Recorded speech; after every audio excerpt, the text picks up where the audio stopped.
Hey guys, hope you're having a beautiful day today. So, we see that the market is going down today, the crypto market. It looks like Bitcoin is down at around 55k.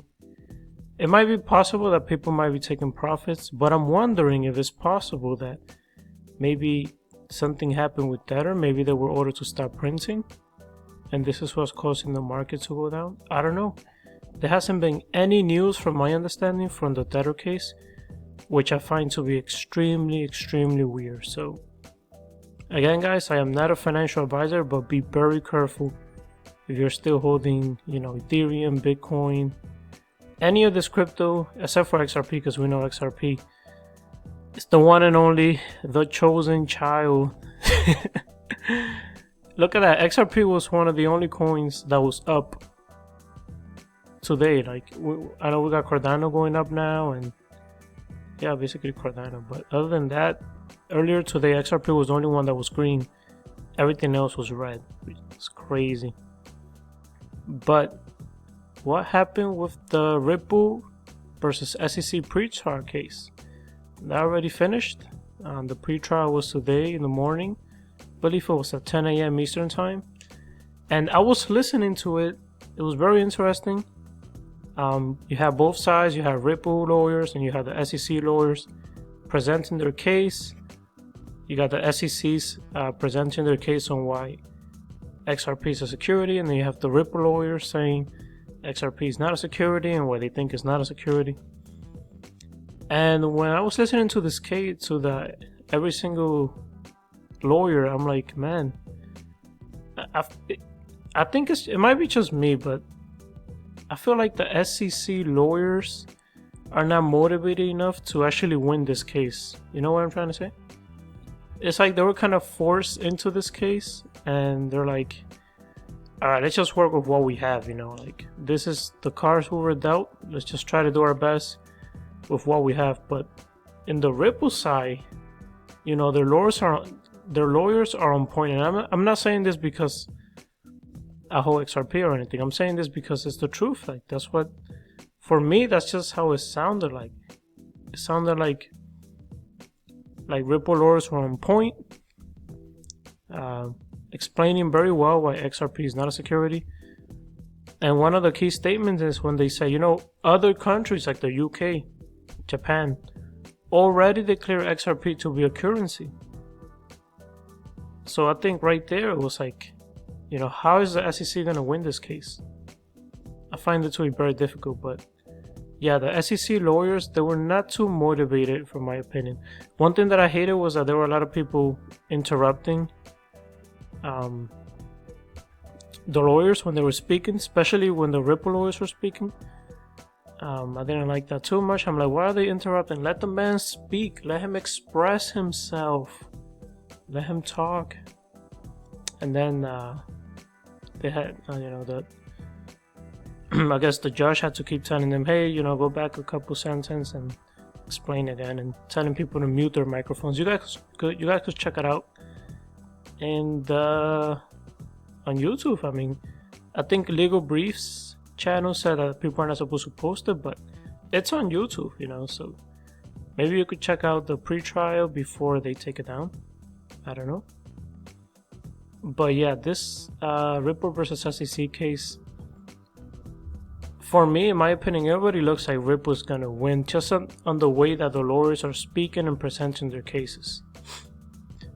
One other thing that they did mention, and Legal Briefs, Hogan, he actually mentioned this as well, is that there was an exchange, a crypto exchange, that asked the SEC whether or not XRP was a currency, and they kind of never told him no or yes.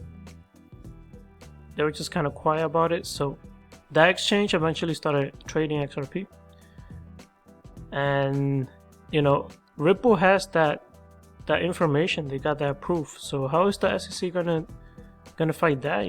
They just waited too long. They waited like 8 years to sue Ripple. At this point, it's like, what's the motive behind it, right? There has to be some type of motive behind it. Is it to bring regulations to the crypto markets, or is there something else? I'm hearing reports that maybe Jake Clayton actually has some type of business or investment in Bitcoin and Ethereum.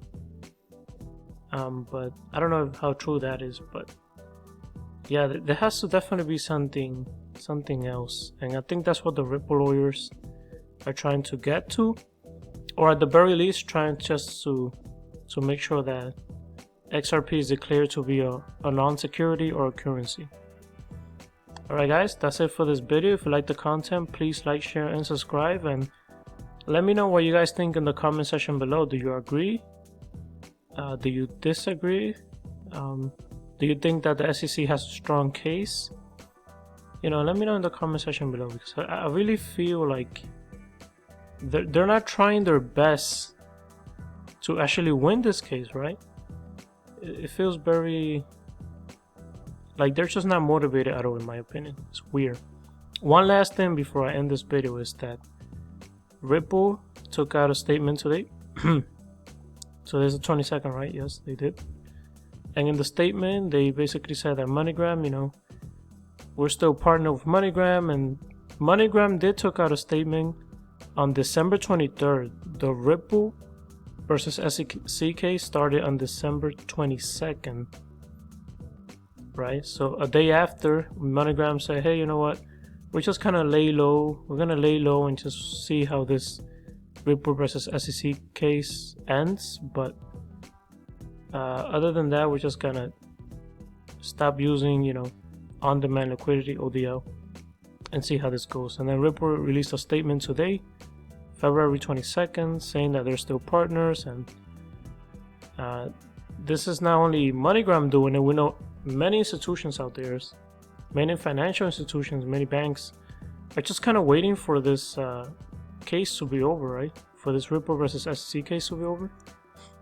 They mentioned this here, as we said before, the lawsuit against Ripple has needlessly muddied the waters and introduced more uncertainty in the market for exchanges, market makers, traders, and businesses who want to employ this technology, right, the XRP ledger. As a result, some US market participants are reacting conservatively. So MoneyGram is still, you know, pro XRP, pro Ripple, you could say, but it's just kind of laying low and waiting to see how this case is going to end.